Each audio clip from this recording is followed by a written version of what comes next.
Hello listeners, कैसे आप सभी। मैं मिस सनमो और आपका स्वागत है जस्ट इमेजिन ऑडियो पे, जहाँ पर आज हम फिर से सुनने वाले हैं माय मीट मिडवाइफ का नेक्स्ट पार्ट। और मैंने बोला था कि आज वीडियो 20 मिनट का आएगा और बहुत ही अच्छा होने वाला है, आपको पसंद भी आएगा। तो चलिए शुरू करते हैं। हम देखते हैं आयुष को, वो अपने ऑफिस में बैठा हुआ था और घड़ी की तरफ देख रहा था। उसके निकलने में बस आधा घंटा बच गया था और वो वेट कर रहा था कि अब टाइम हो जाए और वो घर जाए। आज वो काफ़ी ज़्यादा एक्साइटेड भी था और काफ़ी ज़्यादा डिटरमाइंड भी था कि आज उसे किसी तरीके से क्रिस चाहिए खुद के पास। अब आपको पता चल ही गया होगा कि किस तरीके से। वो जल्दी जल्दी काम करने लगता है और उसके 2 सेक्रेटरी थे जिस पे वो सारा काम का लोड डाल रहा था, मतलब ताकि आज का काम उसका कंप्लीट हो सके। इस वजह से वो दोनों भी काफ़ी ज़्यादा टायर्ड थे, फिर भी वो दोनों करे जा रहे थे काम। इधर प्रिया को तो पता था कि हाँ किस वजह से है उसका काम करना, क्योंकि वो आयुष की बेस्ट फ्रेंड थी और वो उसके रग से वाकिफ थी। इसी वजह से उसको पता चल ही जाता था। बट जिया, उसे कोई आइडिया नहीं था, बट उसे लग रहा था कि अपकमिंग किसी प्रोजेक्ट के लिए उन पे वर्कलोड ज़्यादा है। इसी वजह से वो मन लगा के काम कर रही थी और ऊपर से उसे आयुष पे क्रश था, तो खुद को काफ़ी अच्छा और काफ़ी डिसिप्लिन और मतलब अपनी करियर की तरफ एम्बिशन है, इस बात को प्रूव करने पे लगी हुई थी। और वो काफ़ी हार्ड वर्क भी कर रही थी। ऐसा नहीं था कि वो अपने काम पे खराब थी, बट वो किसी तरीके से आयुष से डरती थी। इसी वजह से उसके सामने उसका काम खराब हो जाता है और इम्प्रेशन काफ़ी बेकार पड़ जाता है, जो कि असलियत बिल्कुल भी नहीं है। और वो काफ़ी अच्छा काम करती थी और वो करने की कोशिश भी कर रही थी। आयुष वो छुट्टी मारने की सोच रहा था, इसी वजह से वो काफ़ी ज़्यादा वर्कलोड बढ़ा देता है उन पे और किसी तरीके से अपने काम को फिनिश करना चाहता था। 2 दिन की छुट्टी मार के वो घूमने जाना चाहता था। किसी तरीके से काम खत्म हो जाती है और वो दोनों फाइल्स ला के डेस्क पे रखती है आयुष के, और वो दोनों ही एक साथ बोलते हैं काम खत्म हो गया और हम दोनों जा रहे हैं। उसके बाद वो दोनों गलती मार लेते हैं वहाँ से और निकल जाते हैं। आयुष वो भी उठ जाता है एंड देन वहाँ से चले जाता है। हम देखते हैं आयुष को, वो सीधा अपने कमरे में जाता है, जल्दी से फ्रेश होता है, देन वहाँ से निकल के वो क्रिस को ढूंढने में लग जाता है। उसे पता था कि क्रिस कहाँ पर हो सकता है, इसी वजह से वो सबसे पहले उसके पेंटिंग वाले रूम में जाता है, जहाँ पर आयुष वो पेंटिंग बना रहा था, क्योंकि उसके पेंटिंग के डिमांड बढ़ रहे थे। इसी वजह से उसे सप्लाई भी देना था। और एक ने तो कस्टमाइज पेंटिंग बनाने के बारे में भी उसे बोला था, मतलब ऑर्डर किया था, जिसको वो बना रहा था। वो स्माइल कर रहा था एंड गाना सुनते सुनते वो बना रहा था। डिस्क्रिप्शन उसके दिमाग में थे और एक जगह पे लिखा हुआ भी था कि हाँ कैसे कैसे डिस्क्रिप्शन दिया गया था उसे। देन वो कभी कभी उस डिस्क्रिप्शन जहाँ पे लिखा हुआ था वो एक नोट पैड था, जिसको बार बार खोल खोल के देख भी रहा था, क्योंकि होता है ना कभी कभी कि दिमाग में है स्टिल हमें शक रहता है, इसी वजह से। और वो थोड़ा बहुत नाचते हुए ही पेंटिंग बना रहा था और काफ़ी कूल लग रहा था ये। आयुष वो चाहता है और उसे बैक से हग कर लेता है। जब क्रिस ये चीज़ महसूस करता है तब वो अपने ईयरफोन्स वो हटाता है, सॉरी ईयरफोन्स नहीं ईयरबड्स वो हटाता है एंड देन वो घूम जाता है और देखता है कि आयुष वो उससे आके चिपक गया है। देन वो उसे हटाता है और बोलता है कि क्या बात हो गया, तुम मुझसे ऐसे चिपक क्यों रहे हो। ये सुन के आयुष को बोलता है आज मैं कुछ भी नहीं सुनने वाला हूँ। ये सुन के क्रिस को बोलता है पर मैं तो कुछ बोल भी नहीं रहा हूँ, तुम पहले से आए और मुझसे चिपकने लगे, पर बात क्या है, तुम क्या नहीं सुनने वाले हो। ये सुन के जो है आयुष वो उसके जो है सिर के बालों को पकड़ता है, मतलब धीरे से, काफ़ी तेज़ से नहीं, और उसकी तरफ वो खींचता है, खुद के क्लोज करता है। उन दोनों के नोज टच हो रहे थे एंड उन दोनों को एक दूसरे की ब्रीथ वो फील हो रही थी। वो जो ब्रीथिंग होती है ना, वो गर्म सांसें वो एक दूसरे को फील हो रही थी। और आयुष उसके बहुत ही ज़्यादा क्लोज चला जाता है और वो उसे किस कर लेता है। एक डीप फैसिनेटिंग किस होता है उन दोनों के बीच। क्रिस वो बिल्कुल भी उसे मना नहीं करता, उल्टा वो उसका साथ देता है। देन जब आयुष उसे छोड़ देता है और वो हैरान था और वो बोलता है तुमने मुझे मना नहीं किया। ये सुन के क्रिस वो बोलता है पर मैं तुम्हें मना क्यों करूँगा, हम दोनों एक दूसरे के पार्टनर्स हैं और अगर तुम्हें ये चाहिए तो तुम्हें डायरेक्ट बोलना चाहिए मुझे। सुन के आयुष वो थोड़ा सा दूर हो जाता है उससे, उसने उसे पकड़ रखा था और थोड़ा सा साइड होने के बाद वो बोलता है पर मुझे लगा कि ये पूछना काफ़ी ज़्यादा ऑकवर्ड होगा। ये सुन के क्रिस वो स्माइल करता है और उसके पास जाता है और उसके बालों को सहलाते हुए बोलता है पर ऑकवर्ड, हम दोनों के 2 बच्चे हैं और तुम मेरे सामने ऑकवर्ड फील कर रहे हो। ये सुन के आयुष वो स्माइल करता है एंड छोटे बच्चों की तरह खुश हो जाता है और क्रिस को वो हग कर लेता है। क्रिस वो भी उसे हग बैक करता है। थोड़ी देर तक, लगभग 5 मिनट वो एक दूसरे के साथ ऐसे चिपके रहते हैं। देन क्रिस वो उसे हटा देता है और बोलता है कि अभी मुझे पेंटिंग बनाना है, तो तुम अगर चाहते हो तो यहाँ पर बैठ के तुम देख सकते हो, अगर नहीं चाहते हो तुम बच्चों के साथ खेल भी सकते हो। देन आयुष वो वहाँ पर बैठ जाता है और बोलता है मुझे थोड़ी देर तक देखना है। वो साइड में बैठ जाता है, वहाँ पर काउच था, वो बैठ के वो मंत्रमुग्ध होके देखने लगता है उसके पेंटिंग को। वो काफ़ी अच्छी पेंटिंग थी, मतलब एक फैमिली फ़ोटो थी जिसको पेंटिंग में उतारा जा रहा था, बट वो इमेजिनरी था। उसको जो है फ़ोटोज़ दे दिए गए थे, बट वो लोग साथ में एक्चुअली में नहीं थे, इसी वजह से उसे क्रिएटिव भी बनना पड़ा था। और बैकग्राउंड वो अभी बना रहा था, बैकग्राउंड को पेंट कर रहा था। और वो देख के वो बोलता है कि ये बैकग्राउंड के काफ़ी अच्छा है, कोई रियल स्पॉट है क्या? ये सुन के वो एक मतलब झरना टाइप था, तो वो एक झरने का नाम बोलता है और बोलता है कि ये वाला जो है फॉल है। मुझे अभी किसी भी फॉल्स का याद नहीं आ रहा है, अगर तुम्हें कोई याद आ रहा है तो तुम कमेंट में लिख सकते हो। अगर तुम कहीं पर गए हो तो उसका भी नाम तुम कमेंट में लिख सकते हो। कहानी को कंटिन्यू करते हैं। देन वो बोलता है क्या घूमने चले वहाँ पर? ये सुन के क्रिस वो बोलता है अच्छा तुम्हें छुट्टी मिलेगा क्या? ये सुन के आयुष बोलता है हाँ अभी 2 दिन तक मेरी छुट्टी, मैंने सारे काम कर लिए हैं। ये सुन के वो बोलता है अच्छा तुमने खुद ने किए हैं ये काम एकदम ऑन टाइम? ये सुन के वो बोलता है हाँ मेरे 2 सेक्रेटरी वो किस काम के हैं? ये सुन के वो बोलता है ओ अच्छा, मतलब तुमने उन दोनों को गधा मजदूरी करवाया है। ये सुन के वो बोलता है मैं उनको पे करता हूँ तो काम तो करना पड़ेगा ना। ये सुन के वो बोलता है अच्छा ठीक है। देन वो पेट में ध्यान लगाने लगता है और वो बोलता है कि तुम ना यहाँ पर मत रहो क्योंकि मैं कॉन्सेंट्रेट नहीं कर पा रहा हूँ। देन आयुष को वहाँ से वो भगा देता है। देन आयुष चला जाता है अपने बेबीज़ के पास। अभी वो चारों खेल रहे थे, चारों मतलब आयुष की मदर एंड आयुषी की बेटी और वो दोनों बेबी कृषा एंड अयान, वो चारों मिलके खेल रहे थे। एंड बेबी को, जो छोटी बेबी थी ना है, उसको हंसाने की कोशिश कर रहे थे वो तीनों मिलके। और बेबी जो है वो चलना फिरना सीख गया था और कुछ चीज़ों को छोड़ के लगभग सारी बातें वो बोल सकता था एंड समझ सकता था सब कुछ ही, हाँ बड़ों वाली एडल्ट बातें नहीं। वो छोटी सी बच्ची के पीछे वो तीनों पड़ गए थे एंड उसे अभी वो तीनों मॉन्स्टर लग रहे थे और उसे बचाने की ज़रूरत थी। इसी वजह से जब वो अपने सुपर हीरो मतलब अपने पापा को देखती है तब वो अपने नन्हे नन्हे कदमों से उसके पास चली जाती है एंड उसके एक पैर को पकड़ लेती है और उसके घुटने से मतलब घुटने तक ही आ रही थी लगभग, और उसको पकड़ के वो उसकी तरफ देखने लगती है। और ये देख के आयुष को उस पर बड़ा प्यार आता है एंड वो उसे गोद में उठा लेता है और वो बोलता है मेरी बेबी कितना क्यूट है एंड वो उससे प्यार करने लगता है, उसकी फोरहेड पे किस करता है। देन वो उसी रूम के अंदर लेके चला जाता है उसे। वो मन में बोल रही थी पापा मुझे ये यहाँ पर नहीं जाना है, ये तीनों ना मॉन्स्टर है और मुझे खा जाएंगे, क्योंकि वो सच में कभी उसके गालों को बाइट कर रही थी, कभी उसका भाई उसकी उंगलियों को बाइट कर रहा था एंड वो जो उसकी दादी माँ है ना वो तो उसे पूरा खा ही जाने वाली थी क्योंकि वो काफ़ी ज़्यादा क्यूट थी। देन वो अचानक ही गुहार मांग रहा था बट वो अभी बोल नहीं सकती मतलब इतने अच्छे से, और वो बोलती है मुझे नहीं आना यहाँ पर, मुझे यहाँ से लेके चलो। देन वो गोद में चढ़ जाती है अपने पापा की, वो बेड पे बैठ गया था एंड उसके गर्दन के अराउंड अपने हाथ को करती है और काफ़ी टाइटली पकड़ लेती है और आयुष वो उसे हग कर लेता है। देन बोलता है मेरी बेबी को यहाँ पर नहीं रहना है। देन वो उसे उठाता है एंड वहाँ से लेके जाने लगता है।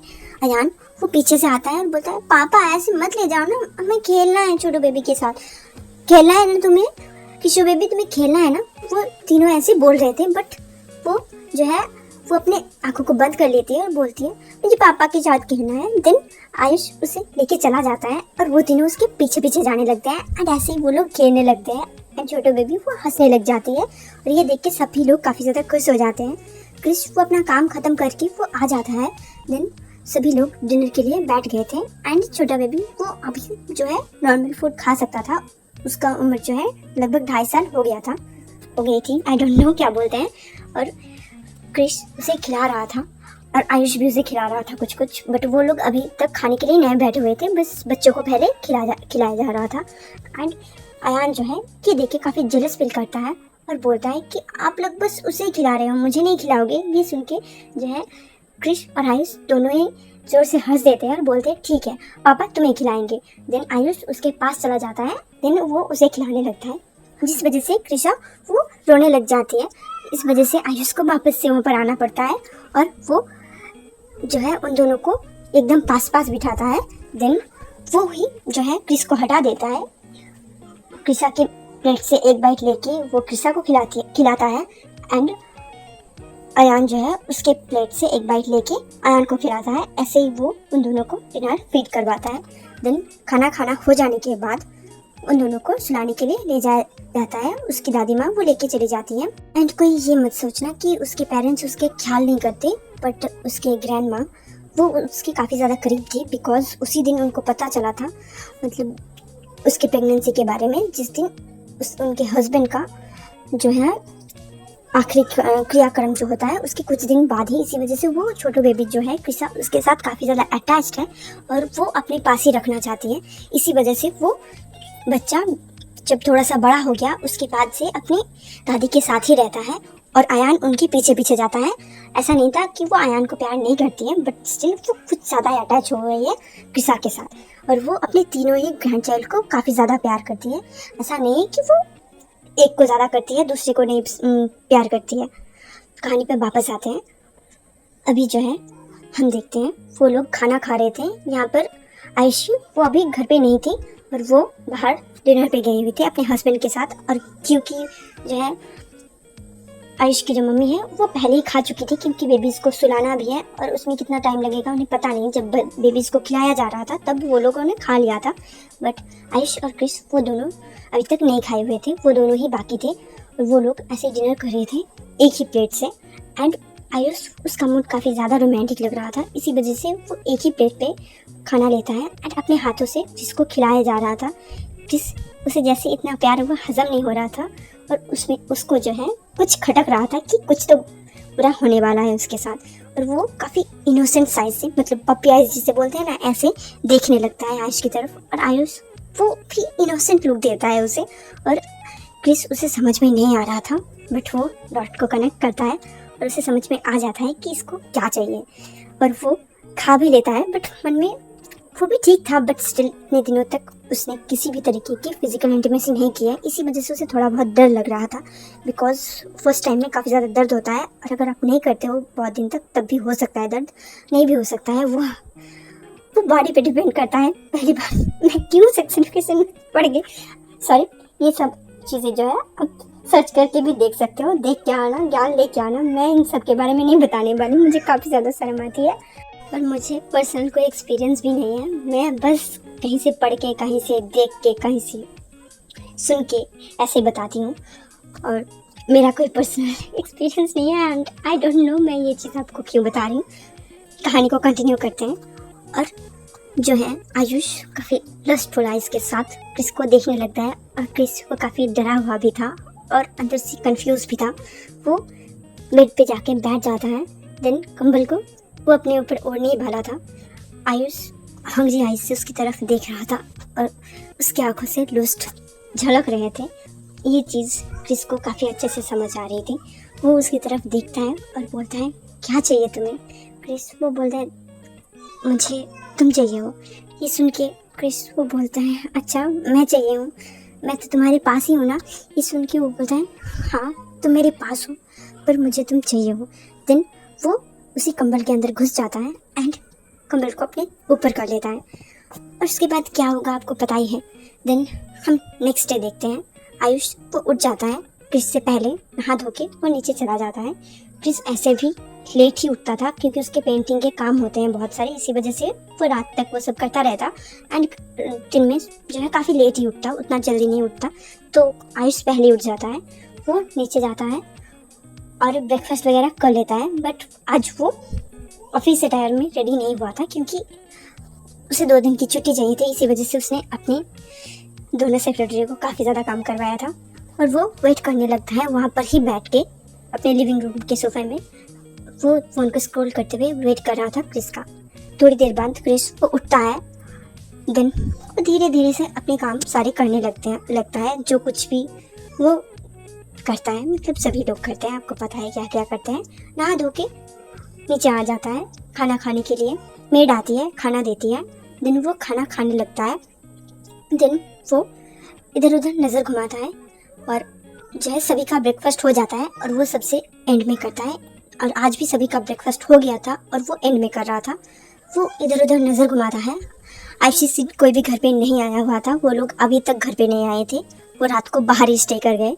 एंड उसकी मदर इन लॉ वो जो है बेबीज़ को रेडी करवा रही थी नैनीज़ के साथ, जो भी थे मेड वगैरह, उन लोगों को इंस्ट्रक्शन दे रही थी कि ऐसे ऐसे करवाना है, वो एकदम मतलब बॉसी लेडी की तरह।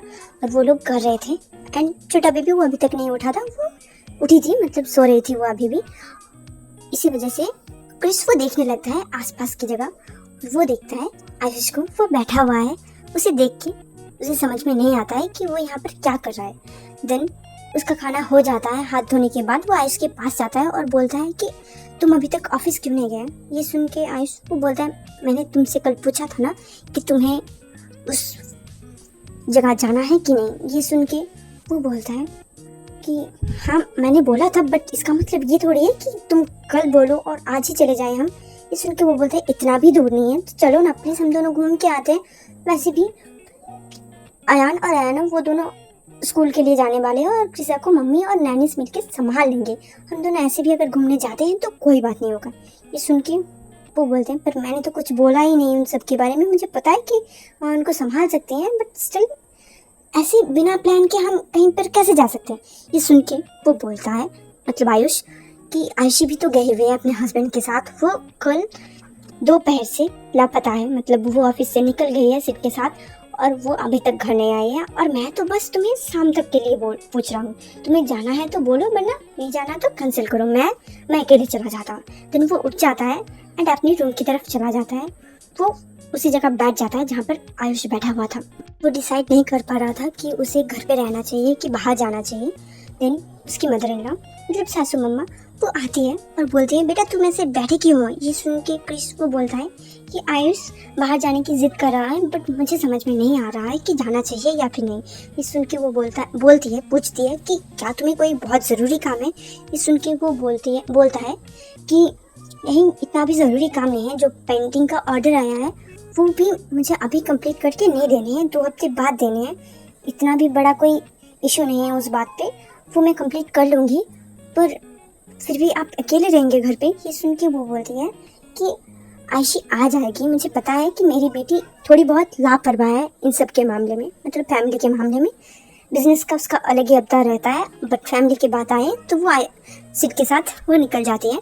पर कोई बात नहीं, पर मुझे इतना भरोसा है कि वो आज घर लौट आएंगे और तुम लोग जाओ ना। वैसे भी क्रिसा रहेगी, सारे घर के हाउस हेल्प वगैरह वो सभी लोग रहने वाले हैं, मैं अकेली थोड़ी रहूँगी। ये सुन के वो बोलती है बट फिर भी मम्मा। ये सुन के वो उसके फेस पे हाथ रखती है और बोलती है तुम्हें अपने हस्बैंड को टाइम देना चाहिए, वरना जैसा मेरा हुआ था ना ऐसा ही होगा। ये सुन के वो बोलता है कि पर आपके और पापा अब दोनों के रिश्ते में तो ऐसा कुछ नहीं था, अब दोनों भी तो एक दूसरे को प्यार करते थे। ये सुन के वो बोलती है, मतलब वो बैठ जाती है, उसके बाद बोलती है देखो आई मिस हिम। कुछ 3 साल से भी ज़्यादा हो गया उनको गए हुए और मैं अभी भी उन्हें मिस करती हूँ। शायद से अगर मैं अपने करियर पे उतना ज़्यादा ना ध्यान दे के थोड़ा बहुत फैमिली में भी दे देती तो कुछ मेमोरीज और ज़्यादा हमारे पास रहते। पर फिर भी कोई बात नहीं, बहुत सारे अच्छे मोमेंट्स भी हमारे थे, वो यादें मेरे पास हमेशा रहेंगी। और ऐसे ही तुम लोगों को भी यादें समेटना चाहिए और ऐसे मना नहीं करती। मैं कुछ दिनों से नहीं कुछ महीनों से देख रही हूँ कि तुम उसे इग्नोर कर रहे हो। जिस वो बोलता है पर मैं उसे कब इग्नोर कर रहा था। ये सुन के वो बोलती है तुमने इंटेंशनली नहीं किया होगा, बट फिर भी उसे ऐसा फील हो रहा है कि तुम उसे इग्नोर कर रहे हो। सो तुम्हें उसे थोड़ा वक्त देना चाहिए, वरना अगर एक बार वक्त हाथ से निकल गया तो वापस नहीं आता। पता नहीं ये चीज़ का मुआवजा तुम्हें किस तरीके से भरना पड़े। सो वक्त बिताओ उसके साथ, ढेर सारे वक्त बिताओ। और मैं ऐसा नहीं बोल रही हूँ कि मेरे साथ जो कुछ हुआ वो तुम्हारे साथ होगा, और मैं नहीं चाहती हूँ कि तुम्हारे साथ ऐसा हो, कभी भी ना हो। मैं चाहती हूँ कि तुम दोनों हमेशा 100 साल तक एक साथ रहो। क्रिश वो अपनी माँ के फेस को पकड़ता है और बोलता है, मैं समझ गया आप क्या बोलने की कोशिश कर रहे हो कि मुझे प्रेजेंट में जीना चाहिए और अपने रिश्तों को और भी ज़्यादा टाइम देना चाहिए और मजबूत करना चाहिए। मैं समझ गया हूँ और मुझे अपना आंसर मिल गया है। उसके बाद वो अपने माँ की फोर्स पे किस करता है एंड वहाँ से भाग के चला जाता है। वो जोर से बोलती है कि ध्यान से जाओ। क्रिस वो बोलता है हाँ ठीक है। देन वो स्लो जाने लगता है। वो देखता है कि आयुष उसके कमरे में वो मुँह फुलाए बैठा हुआ है और वो बोलता है कि आई एम रेडी, चलो निकलते हैं, रेडी हो जाओ। देन आयुष वो खुश हो जाता है एंड उसके बाद वो लोग घूमने के लिए चले जाते हैं। कहानी खत्म। आई होप आपको पसंद आया होगा। अगर पसंद आया तो ज़रूर से लाइक करना और चैनल को भी सब्सक्राइब करना। अगर आप सपोर्ट करोगे तो ही चैनल चलेगा, वरना मुझे चैनल बंद करना पड़ेगा। तो अगर आप मुझे देखना चाहते हो तो ज़रूर सब्सक्राइब करना, वरना मुझे चैनल बंद करना पड़ेगा। अगर सपोर्ट नहीं करोगे तो मुझे कुछ तो कमाने की जरिया बनाना पड़ेगा ना। तो थोड़ा बहुत सपोर्ट दिखा दो। अगर मेरे वीडियोज़ आपको पसंद आते हैं तो चैनल को सब्सक्राइब और वीडियो को लाइक कर देना और एक प्यारा सा कमेंट भी कर सकते हो। Thank you for watching. Bye bye.